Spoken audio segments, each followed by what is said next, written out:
के पास फिर चलते हैं। दिवाकर, यहाँ मैं पूछना चाहूंगी कि वो अभ्यर्थी जो अपनी परीक्षा सफल करके उन्होंने नौकरी शुरू कर ली, लेकिन यहाँ जब परीक्षाएं रद्द की तो अब उनका इस नौकरी से कोई लेना देना नहीं है, यानी कि वो परिवार जिसको ये चला रहे थे कहीं ना कहीं वो भी अब सफर करेगा। ऐसे में सोरेन सरकार से अब ये जो गुट है वो क्या मांग करता हुआ नजर आ रहा है?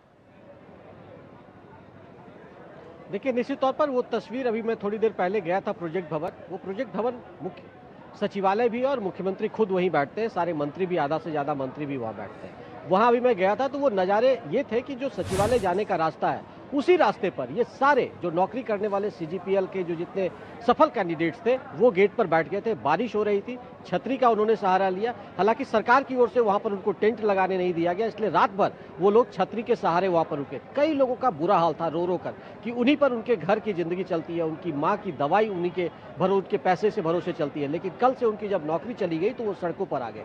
तो वो उनके मन में इस बात का दुख है कि अगर सरकार को पहले ही चीजों को रद्द करना था तो पहले क्यों नहीं संज्ञान लिया, जबकि सीजीपीएल को लेकर पहले से सवाल उठ रहे थे। तो ये तमाम तरह की चीजें अब निकलकर सामने आ रही है। लेकिन सबसे बड़ी दुविधा की स्थिति ये कि जो जरूरतमंद है, जो सबसे ज्यादा जरूरतमंद है और जिन्होंने कई वर्षों तक अपनी जो कह सकते तैयारियां कर ये नौकरी हासिल की थी, और कुछ तो ऐसे थे जो दूसरी नौकरियां छोड़कर सीजीपीएल की नौकरियों में ज्वाइन किया था, तो अब उनके पास वो अवसर नहीं रह जाते। तो वैसे लोगों का दुख साफ तौर पर कैमरे पर आज झलक रहा था और वो मायूस नजर आ रहे थे। लेकिन अब सरकार से आर और पार के मूड में वो अभ्यर्थी भी है कि सरकार अगर न्याय नहीं करती है तो वो कोर्ट में जाएंगे और कोर्ट पर उन्हें पूरा विश्वास है, न्यायालय पर उन्हें पूरा भरोसा है और उन्हें न्यायालय से अपना हक वो लेकर रहेंगे। तो अब तमाम तरह की चीजें निकल कर आ रही है। लेकिन एक बात तो साफ है कि एक आंदोलन तो खत्म होने जा रहा है, लेकिन दूसरे आंदोलन के जरिए मुख्यमंत्री हेमंत सोरेन एक बार फिर खिड़ते हुए नजर आ रहे हैं। बिल्कुल, अब ये देखना